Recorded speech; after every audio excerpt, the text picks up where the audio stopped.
Hey guys, welcome to my first auto repair video here. Today we have a 2019 Ford Escape and we are replacing the EVAP Purge Valve solenoid assembly. This is a 1.5 liter EcoBoost, and the first thing we're doing here is getting this white tank thing out of the way. There's two bolts that hold it on, and you need a special type of a driver to get those off. It looks like a little star, and you'll need that to get them loose, and then you can just take them off by hand and just move that out of the way.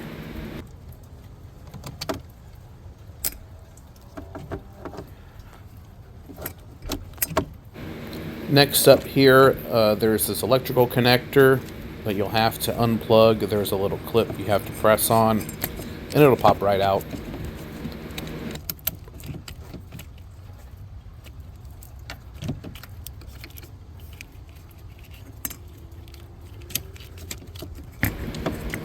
Next up, there are 5 hose connections that you'll have to remove. So this is the first one, the easiest to get to, right on the top of the engine. There are also a few of these little retainer clips you'll have to remove, and this special tool right here helped a lot for that. So now that hose is free. Now there's another one back here. Again, same process. These clips do come new on the new harness or the new assembly, so it's okay if you damage them. But the tool makes it a lot easier to remove them without hurting yourself.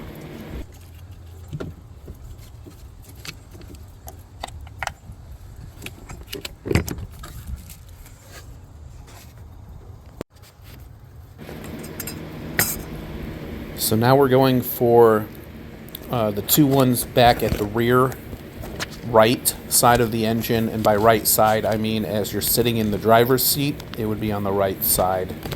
You've got 2 clips here, 2 hoses here. You'll have to remove the red clip, and a screwdriver or a pick works good for that. Just push up the pick like so. Might take a few tries. There we go. Pops right out.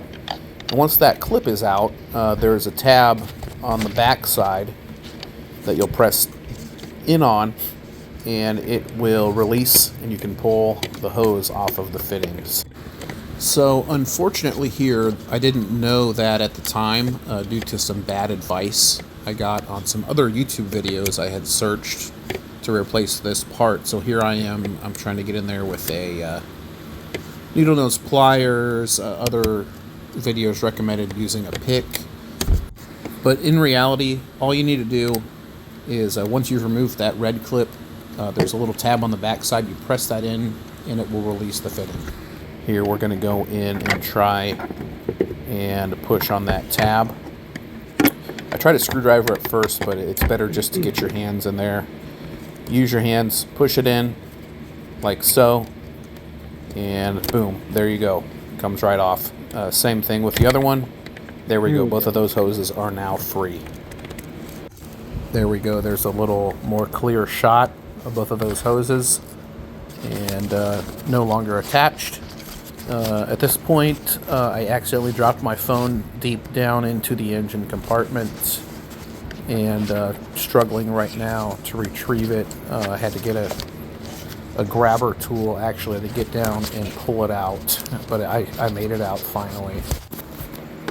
So now, after a quick refreshment break here, we're going to go in for the second most difficult connector down here on the front of the engine. You can see it there. You can just barely see the green clip down in there. That's the one we're going for. Now this one I struggled with quite a bit. You can see there are 2 other harnesses or hoses there in the way.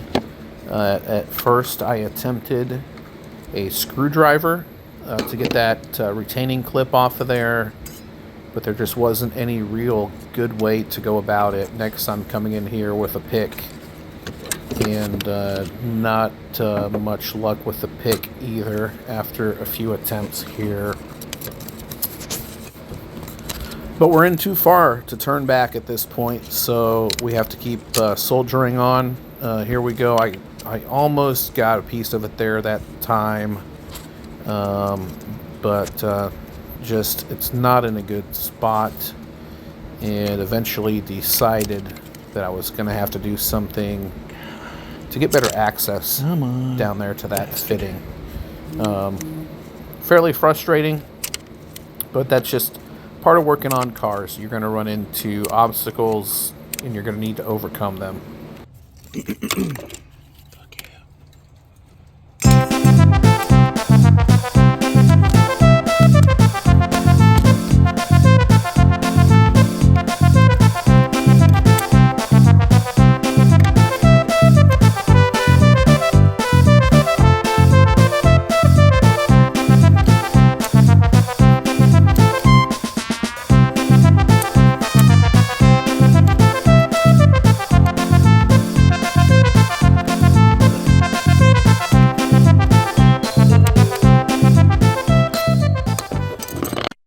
Hours later.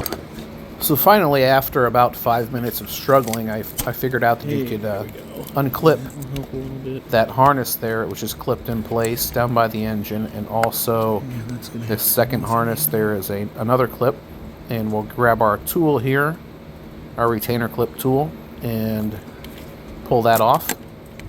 Sorry, I didn't quite get this in the shot. There we go. Pull that one off, and that had to come off anyhow, actually, because that's part of the hose we're replacing. So now we have a little better access down onto that fitting, and we should have some better luck getting that clip off and then pulling the hose off. Here you can see we've got a better view of it now, and we're back at it again with the pick. Got a little better grab on that green clip, and we're finally going to be able to pull that green clip off after a few attempts here. Again, this is the second most difficult connector we're dealing with, so stay tuned, and we're going to see what the other one was like. But you can see there in the foreground, there's the clip where that secondary harness just clips on there to that tab. It'll push right back on when we're done. But finally, success, we were able to get that hose loose. And now on to the last hose connection, and then we can get this old part out of the way. So this last connection is located behind the engine, kind of under the dashboard windshield area. And there's only enough room really for one hand back there. So it's going to take a lot of dexterity. Really only an advanced mechanic with fairly small hands should try this procedure. So here I actually had to snake my camera back along that hose underneath the windshield, and here you can see the end of that hose where it connects into a pipe down there. So that's the connector we have to get loose using one hand to remove both clips.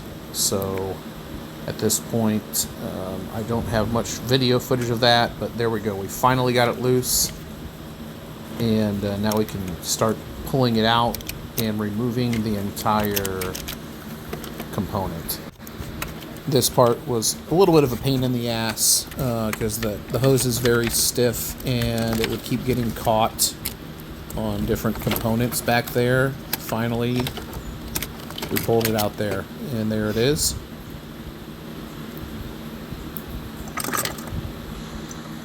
And there's the new part. Now the new part that I got from O'Reilly's Auto Parts, it actually comes in two sections. There are two additional quick connects that connect onto that center black thing that has the electrical connection. So it's much easier to install. You can install the one component way back in that most difficult to reach position, and then install all the other components. So here we go. We actually have the entire component installed except for this last piece, and it actually it helps if you unclip this piece so you can route it around the hose, because one side goes around one side of that hose there, and the other part goes around the other side. So now we're removing that final piece, old piece from underneath that hose, and again, very stiff, getting caught on everything as you're pulling it out. And now we can feed the new piece back in the same way we took out the old piece.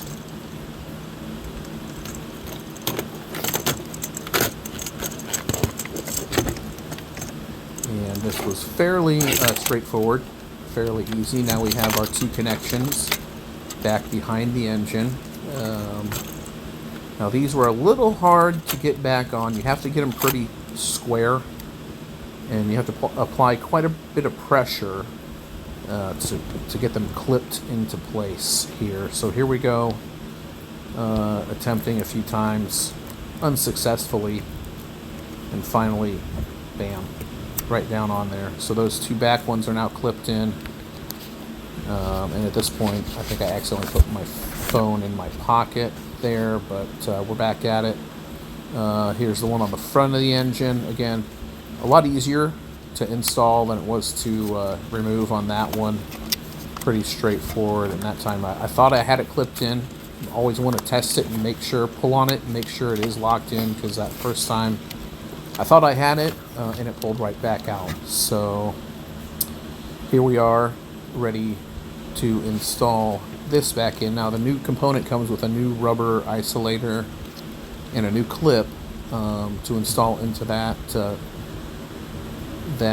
left side of that cylinder there, and that clips back on, and then obviously we plug the electrical back in. So here we go, it's installed, everything is back together, and we're going to be running this car good as new now. Thanks for joining me on this video, and stay tuned for more car review, car repair videos in the future.